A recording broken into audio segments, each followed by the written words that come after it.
நீங்க எல்லாரும் கேட்ட மாதிரி Trakin Tech தமிழ்ல ஃபுல் வீடியோஸ் இன்னில இருந்து. அதுவும் இல்லாம வெறும் அன்பாக்சிங் ஃபர்ஸ்ட் இம்ப்ரெஷன்ஸ் அதெல்லாம் இல்லைங்க, டைரக்டா full review Realme 10 Pro Plus இது ஆன் லான்ச் டே. என் பேர் எர்ஷாத், நீங்க பார்த்துட்டு இருக்க Trakin Tech தமிழ். பத்த வைப்போமா? ஃபர்ஸ்ட் எடுத்தோடனே பாக்ஸுக்குள்ள என்ன கிடைக்குன்னா, உங்களுக்கு ஃபோன் கிடைக்கும், ஃபோன் மேலே ஒரு ஸ்க்ரீன் ப்ரொடெக்டர் கிடைக்கும், அது இல்லாமல் ஒரு கேஸ் இல்லாமல் ஒரு 80 watt charger, sim ejector tool and type C cable. ஒரு விஷயம் தெரிஞ்சுக்கோங்க, பாக்ஸ்க்குள்ள 80 வாட் சார்ஜர் கொடுக்குறாங்க, ஆனால் Realme 10 Pro Plus வந்து 67 வாட் சார்ஜிங் தான் சப்போர்ட் பண்ணும். அதை பற்றி பேசலாம். டிசைனில் பார்த்தீங்கன்னா Realme 10 Pro Plusல நிறைய சேஞ்சஸ் பண்ணியிருக்காங்க. இப்போ வந்து ஃபோன் டாலாக இருக்கு, ஸ்லிம்மாக இருக்கு, அதுவும் இல்லாமல் வெயிட்டும் குறைச்சிட்டாங்க. இன்னொரு விஷயம் என்னன்னா, உங்களுக்கு Realme 10 Pro Plusல கர்வ் டிஸ்பிளே கொடுத்துருக்காங்க, அதனால உங்களுக்கு ப்ரீமியம் ஃபீலிங் ஒரு எக்ஸ்பீரியன்ஸ் கண்டிப்பாக இந்த ஃபோனில் வருதுங்க. இன் ஹேண்ட் ஃபீல் பார்த்தீங்கன்னா ரொம்ப நல்லா இருக்குங்க.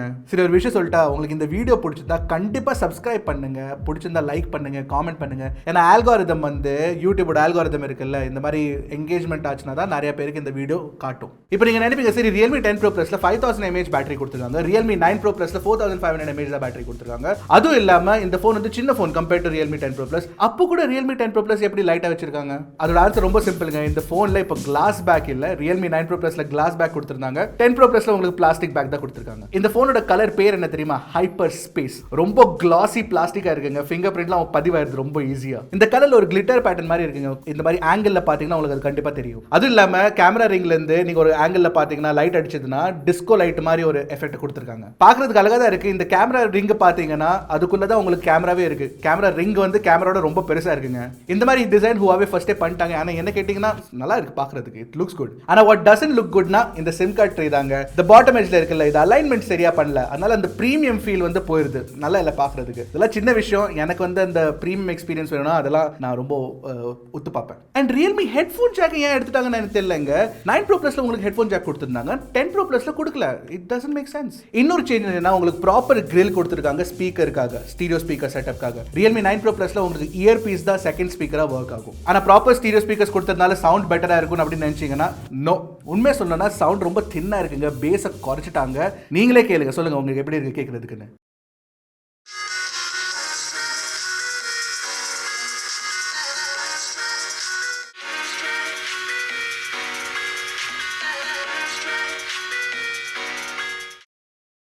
அதுவும் இல்லாம இப்போ நீங்க 200% வரைக்கும் வால்யூமா Realme UIல ஏத்தலாம். உண்மையா சொல்லணும்னா it sounds even bad. Design நல்லா இருக்குங்க, பிரீமியமா இருக்கு, பாக்குறதுக்கு நல்லா இருக்கு, இன் ஹேண்ட் ஃபீல் சூப்பரா இருக்கு. யாரெல்லாம் இந்த போனை பார்த்தாங்களோ அவங்களுக்கு ரொம்ப பிடிச்சு போச்சு கண்டிப்பா. ஆனா டிசைன் நல்லா இருந்தாலும் ஃபங்க்ஷனாலிட்டிஸ் கம்மி பண்ணிட்டாங்க. ஃபர்ஸ்ட் ஆஃப் ஆல் ஸ்பீக்கர் நல்லா இல்ல, அதுவும் இல்லாம ஹெட்ஃபோன் ஜாக் கொடுக்கல. நான் ஒரு ஆடியோ ஃபைலுங்க, எனக்கு இந்த மாதிரி ஆடியோ பெர்ஃபார்மன்ஸ்ல யாராச்சும் காம்ப்ரமைஸ் பண்ணாங்கன்னா எனக்கு சுத்தமா பிடிக்காது. இந்த போனோட பெஸ்ட் விஷயம் எதுனா கண்டிப்பா அந்த கர்வ் டிஸ்பிளே தாங்க.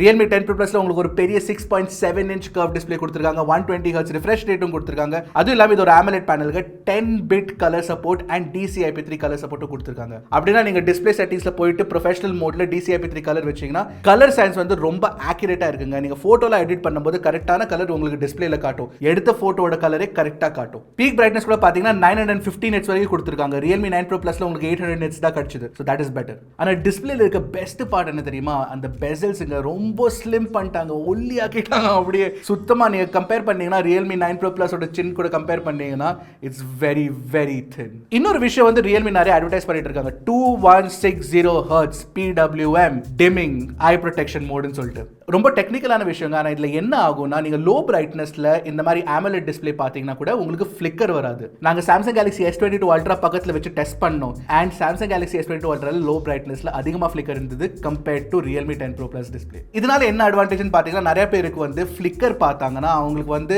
they don't feel comfortable, அதுவும் இல்லாம தலைவலி கூட வரும். So for them it is very good. உண்மை சொல்லணும்னா இந்த மாதிரி பல்ஸ் வித் மாடுலேஷனை பெட்டர் பண்றது நல்ல டிசிஷன் தாங்க.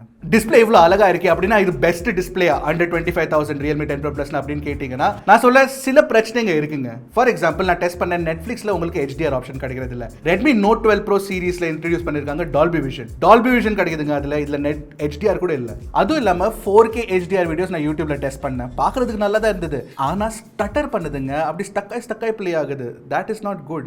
டிஸ்பிளேயோட இன்னொரு பார்ட் என்னன்னா in display fingerprint scanner, ஏன்னா optical in display fingerprint scanner. அதை டச் பண்ணீங்கன்னா சூப்பர் ஃபாஸ்டா அன்லாக் ஆகுதுங்க. அதெல்லாம் பிரச்சனை இல்லை. ஆனா கொஞ்சம் கீழே கொடுத்துருக்காங்க, ஸோ ரீச் பண்றது கொஞ்சம் கஷ்டமா இருக்கு. Haptic haptic feedback already Realme 9 Pro Plusலே சூப்பரா இருந்துச்சு. ஆனா 10 Pro Plusல இன்னும் பெட்டர் ஆக்கிட்டாங்க. அப்படின்னா அந்த வைப்ரேஷன் ஃபீட்பேக் வரும்ல நீங்க டைப் பண்ணும்போது, அது ஃபோனுக்குள்ளே ஓ ஹாப்டிக்ஸ்னு ஒரு டெமோ மோட் வச்சிருக்காங்க. அதுல ட்ரை பண்ணீங்கன்னா ஒவ்வொரு வைப்ரேஷனும் உங்களுக்கு கிளியரா தெரியுங்க. நீங்க இந்த மாதிரி வால்யூம் ஸ்லைடரோ இல்ல பிரைட்னஸ் ஸ்லைடரோ ஸ்லைட் பண்ணீங்கன்னா ஒவ்வொரு லெவல்லையும் அந்த ஒரு வைப்ரேஷன் ஃபீட்பேக் வரும். ரொம்ப அழகா அவங்க டியூன் பண்ணிருக்காங்க. இந்த மாதிரி ஃபீச்சர்ஸ் பாத்தீங்கன்னா கொஞ்சம் விலை அதிகமா இருக்கிற ஃபோன்ஸ் தான் உங்களுக்கு கிடைக்கும். பட் கம்பேரிட்டிவ்லி 25,000 கீழே கொடுக்குறாங்கன்னா தட்ஸ் வெரி குட். டிசைன் மாதிரி டிஸ்பிளே ரொம்ப பிரீமியமா இருக்குங்க. ஆனா சில விஷயம் அவங்க சரியா பண்ணாததுனால கொஞ்சம் மார்க்ஸ் குறைஞ்சிருங்க.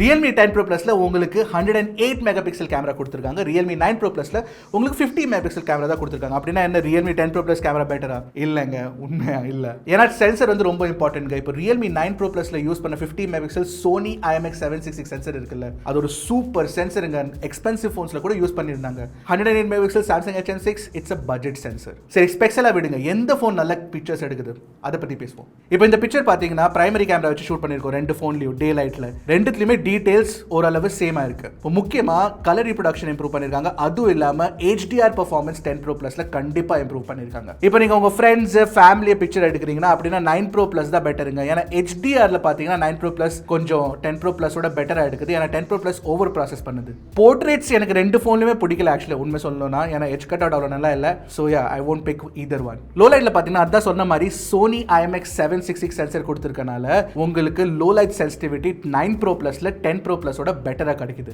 ஷேடோஸ்ல பாத்தீங்கன்னா பெட்டர் எக்ஸ்போஷர் கிடைக்கும். அதுவும் இல்லாம நாய்ஸும் கம்மியா இருக்குங்க. அல்ட்ரா வைட் ஆங்கிள் கேமரா குவாலிட்டியும் குறைச்சிட்டாங்க 10 Pro Plusல கம்பேர் டு 9 Pro Plus. அதுவும் இல்லாம உங்களுக்கு ஃபீல்ட் ஆஃப் வியூ இருக்குல்ல, எவ்வளவு வைடா பிக்சர் போகும், அது கூட 9 Pro Plus தான் அதிகமா இருக்கு. பின்னாடி உங்களுக்கு ஃபைனலி ஒரு 2 மெகாபிக்சல் மேக்ரோ கேமரா கிடைக்குது ரெண்டுத்துலயும். எனக்கு 2 மெகாபிக்சல் மேக்ரோ கேமரா சுத்தமா பிடிக்காது. உங்களுக்கு பிடிச்சிருக்குன்னா both are equally good. இப்போ செல்ஃபீஸ் பாத்தீங்கன்னா Realme 9 Pro Plusல ஸ்லைட்லி பெட்டரா இருக்கு. Realme 10 Pro Plus நல்லா தான் இருக்கு. அதுவும் இல்லாம Realme 10 Pro Plusல சென்டர்ல கேமரா கொடுத்திருக்காங்க. சோ ஃப்ரேம் பண்றது ஈஸியா இருக்கு. பட் Realme 9 Pro Plus வந்து HDR performance and low light selfies கொஞ்சம் ஸ்லைட்லி பெட்டரா எடுக்குது. இப்போ வீடியோ ரெக்கார்டிங் பாத்தீங்கன்னா Realme 9 Pro Plus மாதிரி உங்களுக்கு 4K 30 FPS வீடியோ ரெக்கார்டிங் கிடைக்குங்க. ஆனா Realme 9 Pro Plusல ஆப்டிகல் இமேஜ் ஸ்டெபிலைசேஷன் கொடுக்கிறதுனால உங்களுக்கு ஸ்லைட்லி பெட்டர் ஸ்டெபிலைசேஷன் கிடைக்கும். பட் Realme 10 Pro Plus ஓட எக்ஸ்போஷர் கரெக்ஷன் வந்து டெஃபினட்டா பெட்டர் பண்ணிட்டாங்க 1080p வீடியோஸ்ல. அதுவும் இல்லாம சவுண்ட் ரெக்கார்டிங் நீங்க ஃப்ரண்ட்ல இருந்து ஷூட் பண்ணாலும் இல்ல ரியர் கேமரால இருந்து ஷூட் பண்ணாலும் ரெண்டுத்துலயுமே சவுண்ட் ரெக்கார்டிங் வந்து பெட்டரா இருக்கு Realme 10 Pro Plusல. I'm shooting a 4K 30 FPS video using both the phones. Do let me know in the comment section below. I'm shooting a 4K 30 FPS video using both the phones. Do let me know in the comment section below. இப்போ overall பார்த்தீங்கன்னா Realme 9 Pro Plus ஓட hardware இருக்குல்ல, primary camera ஆகட்டும் இல்லை ultra wide angle camera ஆகட்டும், ரெண்டுமே Realme 10 Pro Plus கம்பேரிசனில் பெட்டராக இருக்குங்க. அதனால Realme 10 Pro Plus கேமரா வந்து ஒரு அப்கிரேடுன்னு கண்டிப்பாக சொல்ல முடியாது, ஒரு டவுன் கிரேட்னு சொல்ல முடியாது, ஒரு சைடு கிரேடுன்னு சொல்லலாம். அப்படின்னா it is similar to Realme 9 Pro Plus. இப்போ உங்களுக்கு ஃபோனுக்குள்ள கொடுத்துருக்க சிப் எதுனா MediaTek Dimensity 1080 system on chip. பேர் புதுசாக இருந்தாலும் பெர்ஃபார்மன்ஸ் வந்து Dimensity 920 மாதிரியே தான் இருக்குங்க. ஏன்னா ஆன்டிடூ ஸ்கோர் நீங்கள் பார்த்தீங்கன்னா இன்ஃபேக்ட் எங்களுக்கு Realme 9 Pro Plus better AnTuTu score கிடைச்சது. Geekbenchல of course single core and multi core slightly பெட்டராக இருந்தது Realme 10 Pro Plusல. ஆனால் Dimensity 1080 சிப்போட அட்வான்டேஜ் என்னன்னா உங்களுக்கு ஸ்டேபிள் பெர்ஃபார்மன்ஸ் கிடைக்குது. அப்படின்னா நீங்கள் வந்து நிறைய நேரம் கேம்ஸ் விளையாடுறீங்கன்னா உங்களுக்கு வந்து ஃபோன் வந்து பெர்ஃபார்மன்ஸ் த்ராட்டில் பண்ணாது, ஃபோன் ஹீட் அப்பும் ஆகாது. நான் CPU த்ராட்டிலும் 3D Mark wireless test இந்த மாதிரி ரெண்டு டெஸ்ட் இருக்குங்க. அதை ரன் பண்ண ரெண்டுத்துலயுமே ஸ்டெபிலிட்டி பெட்டரா இருந்தது 10 Pro Plusல. இப்போ கேமிங் பாத்தீங்கன்னா உங்களுக்கு Apex Legends and Call of Duty Mobile.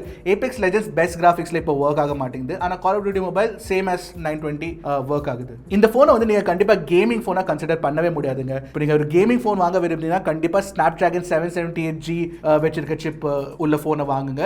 இல்லனா இருக்கவே இருக்கு Redmi K50i Dimensity 8100 சிப்போட வருங்க. அந்த Dimensity 8100 சிப்போட பெர்ஃபார்மன்ஸ் வந்து Snapdragon 888 அளவுக்கு இருக்கு. பெட்டர் ஃபிளாக்ஷிப் கிரேட் பெர்ஃபார்மன்ஸ் கிடைக்கும் உங்களுக்கு. கேமிங்காக அதான் பெஸ்ட் போனுங்க. ஸோ பூனேல நான் ஆவலா காத்துட்டு இருந்தாங்க Jio and Airtel 5Gக்காக. ரெண்டுமே வந்துருச்சு. அண்ட் Realme 10 Pro Plusல ரெண்டுமே பர்ஃபெக்டா ஒர்க் ஆகுச்சு. Call quality was good. 5G பெர்ஃபார்மன்ஸும் ரொம்ப நல்லா இருந்துச்சுங்க. வைஃபை பெர்ஃபார்மன்ஸும் ஒரு பிரச்சனை இல்லை. சரி, பேட்டரி லைஃப் பத்தி பேசுவோம். இப்போ நான் சொன்ன மாதிரி Realme 10 Pro Plusல உங்களுக்கு 5000 mAh பேட்டரி கிடைக்குது. Realme 9 Pro Plusல உங்களுக்கு 4500 mAh பேட்டரி கிடைக்குது. அதனாலவே உங்களுக்கு பெட்டர் பேட்டரி பெர்ஃபார்மன்ஸ் கூட கிடைக்குதுங்க. நான் டெஸ்ட் பண்ண 5Gலயே உங்களுக்கு 7 hours ஸ்கிரீன் ஆன் டைம் நீங்க எக்ஸ்பெக்ட் பண்ணலாம். அதுவும் இல்லாம நீங்க 4Gல யூஸ் பண்றீங்க இல்ல வைஃபைல யூஸ் பண்றீங்கன்னா 10 hours screen on time use பண்ணலாம். அப்படின்னா கண்டிப்பா நீங்க 1.5 days யூசேஜ் கண்டிப்பா எக்ஸ்பெக்ட் பண்ணலாம் இந்த போன்ல இருந்து. இப்போ சார்ஜிங் பாத்தீங்கன்னா உங்களுக்கு 67 வாட் சார்ஜிங் கிடைக்குதுங்க. 0 to 100 நான் சார்ஜ் பண்ண டெஸ்ட் பண்ண போது எனக்கு 45 minutes எடுத்துச்சு ஃபுல் சார்ஜ் பண்றதுக்கு. கண்டிப்பாக நிறைய ஃபோன்ஸ் வரப்போகுது 120 வாட் 210 வாட் 150 வாட் 160 வாட் இதெல்லாம் இந்த ப்ரைஸ் ரேஞ்சில் வரப்போகுது. அப்போ உங்களுக்கு ஃபாஸ்டர் சார்ஜிங் வேணும்னா அந்த ஃபோன்ஸை கன்சிடர் பண்ணிக்கோங்க. ஆனால் எனக்கு சுத்தமாக ஃபாஸ்டர் சார்ஜிங் அவசியமே இல்லைங்க. 45 minutes is good enough. I can wait. உங்களுக்கு ஃபாஸ்ட் சார்ஜிங் பிடிக்குமா இல்லை you're okay with slow charging கண்டிப்பாக காமெண்ட்ஸில் சொல்லுங்கள். ஓவராலாக பார்த்தீங்கன்னா battery performance is very very good on this phone. இது வரைக்கும் நீங்கள் பார்த்ததுல எல்லாமே ஆல்மோஸ்ட் குடாக இருந்துச்சு. பட் பிரச்சனைங்க இருக்குங்க. சாஃப்ட்வேர் ஆரம்பிக்கலாம். உள்ளுக்குள்ளே உங்களுக்கு Realme UI 4.0 கொடுத்துருக்காங்க.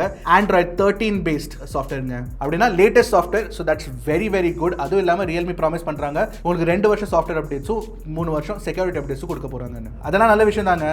ஆனால் எத்தனை ப்ளோட்வேர் ஆப்ஸுங்க இந்த ஃபோனில். அதுவும் இல்லாமல் டார்க் பேட்டர்ன்ஸ்னு சொல்லுவாங்க UIல. அது கூட அதிகமாக இருக்குது. இப்போ நான் எக்ஸ்பிளைன் பண்ணுறேன் உங்களுக்கு. எப்படின்னா ஃபோனை செட்டப் பண்ணும்போது பர்சனலைஸ் சர்ச்னு ஒரு ஆப்ஷன் வரும். அது வந்து நீங்க எதுக்கு பர்சனலைஸ் சர்ச் வேணும்னு சொல்லிட்டு நீங்க கேன்சல் பண்ண பாத்தீங்கன்னா அந்த கேன்சல் பண்ற ஆப்ஷனே வராது. லேட்டர் தான் ஆப்ஷன் வரும். சரி லேட்டர் தட்டிட்டீங்க, உள்ள போவீங்க, செட்டப் பண்ணியாச்சு. செட்டப் பண்ணதுக்கு அப்புறம் உள்ள போயிட்டு நீங்க ஆப் ட்ராவர் ஓபன் பண்ணீங்கன்னா திருப்பி அந்த பர்சனலைஸ் சர்ச் கார்டு வரும். அங்க நீங்க கேன்சல் போட்டீங்கன்னா நீங்க திருப்பி வெளியே போயிட்டு திருப்பி ஆப் ட்ராவர் ஓபன் பண்ணி திருப்பி அந்த கேன்சல் ஆப்ஷன் வரும், திருப்பி அந்த கார்டு வரும். அப்படின்னா அது போகிறதே இல்லைங்க. ஒரு 3-4 தடவை தட்டினதுக்கு அப்புறம் தான் to not show this again ஆப்ஷனே வந்துச்சு. ரியல்மில இருந்து யாராச்சும் பாக்குறீங்கன்னா தமிழ் தெரியுமா தெரியல எனக்கு, பட் பாக்குறீங்கன்னா இதெல்லாம் சரியில்லைங்க. This is really not good. இந்த எக்ஸ்பீரியன்ஸ் வந்து யாராச்சும் ஒரு ரெகுலர் யூசர் யூஸ் பண்ணாங்கன்னா அவங்களுக்கு கண்டிப்பா தெரியாது. அவங்க டர்ன் ஆன் பண்ணிட்டு சரி போடான்னு விட்டுருவாங்க. So that's a problem. அதுவும் இல்லாமல் ப்ளோட்வேர் ஆப்ஸ் பார்த்தீங்கன்னா உங்களுக்கு மோஜ் இல்லாமல் மோஜ் லைட் ப்ளஸ் வேற கொடுத்துருக்காங்க. அது இல்லாமல் ஜோஷ் பப்ளிக் எத்தனை ப்ளோட்வேர் ஆப்ஸுங்க. ஐயோ, நான் ஏன் ப்ளோட்வேர்னு சொல்றேன்னா உங்களுக்கு வேணும்னா நீங்க இன்ஸ்டால் பண்ணிக்கலாம். அது என்ன அவங்களே போட்டு கொடுக்குறாங்க. ஆனால் நீங்க அதை டிலீட் பண்ணிக்கலாம். So that's a good thing. சரி அதெல்லாம் விடுங்க. Realme UI உங்களுக்கு நிறைய புது ஃபீச்சர்ஸும் கொடுத்துருக்காங்க. புது ஃபீச்சர்ஸ் பார்த்தீங்கன்னா எனக்கு பிடிச்ச 2 ஃபீச்சர்ஸ் என்னன்னா ஒரு என்லார்ஜ் ஃபோல்டர்ஸ்னு ஃபீச்சர் கொடுத்துருக்காங்க. நத்திங் UIல கூட இந்த மாதிரி ஃபீச்சர்ஸ் கொடுத்துருந்தாங்க. அப்படின்னா இந்த ஃபோல்டருக்குள்ள நீங்க ஆப்ஸ் வச்சிருக்கீங்கன்னா அதை வந்து பெருசாக காட்டலாம். நீங்க like you want to show that அது வந்து ப்ராமினென்ட்டாக நீங்க காட்டணும்னா அந்த ஆப்ஸை நீங்க இதில் காட்டலாம். அது இல்லாமல் OnePlus ஷெல்ஃப்னு ஒரு ஃபீச்சர் இருக்கு. அந்த ஷெல்ஃப் ஃபீச்சரை வந்து அவங்க Realme UIலையும் கொண்டு வந்துட்டாங்க. எல்லாம் கலர் OS கோட் பேஸ் தானே, எல்லாம் ஒருத்தரும் அவங்களே யூஸ் பண்ணிக்கிறாங்க பெஸ்ட் ஃபீச்சர்ஸ். சாஃப்ட்வேர் டியூனிங் பரவாயில்லைங்க, நல்லா தான் இருக்கு. ஆனால் இத்தனை கேவலமான ஆப்ஸ் எல்லாம் ஆட் பண்ணது வந்து எனக்கு சுத்தமாக பிடிக்கல. சரி கடைசி क्वेश्चन ஆன்சர் பண்ணலாமா? Realme 10 Pro Plus உண்மையா Realme 9 Pro Plus கம்பேரிசன்ல அப்கிரேடா இல்லையா? ஆன்சர் வந்து ஆமாம் ஆனால் இல்லை. ஏன் அப்படி சொல்கிறேன்னா உங்களுக்கு ஒரு light weight phone, modern design phone, curve display, கம்மியான பெசல்ஸ், அதுவும் இல்லாமல் பெட்டர் பேட்டரி லைஃப் வேணும்னா கண்டிப்பாக உங்களுக்கு Realme 10 Pro Plus பிடிச்சி போகும். பட் உங்களுக்கு கேமரா பர்ஃபார்மன்ஸும் ஹெட்ஃபோன் ஜாக்கும் பெட்டர் ஸ்பீக்கர் குவாலிட்டி வேணும்னா Realme 9 Pro Plus இருக்கவே இருக்குங்க. என்ன கேட்டிங்கன்னா 9 Pro Plus வந்து டிஸ்கவுண்ட்டில் போச்சுன்னா கண்டிப்பாக இதை கன்சிடர் பண்ணுங்க. நீங்கள் என்ன விரும்புறீங்கன்னு காமெண்ட் செக்ஷனில் சொல்லுங்கள். சரி அடுத்த வீடியோவில் பார்க்கலாம். ஆனால் இந்த மாதிரி டீட்டெயில் வீடியோஸ்க்காக என்ன பண்ணோம், டக்குனு டெக்கு போடுங்க கிளிக்கு Trakin Tech தமிழ்.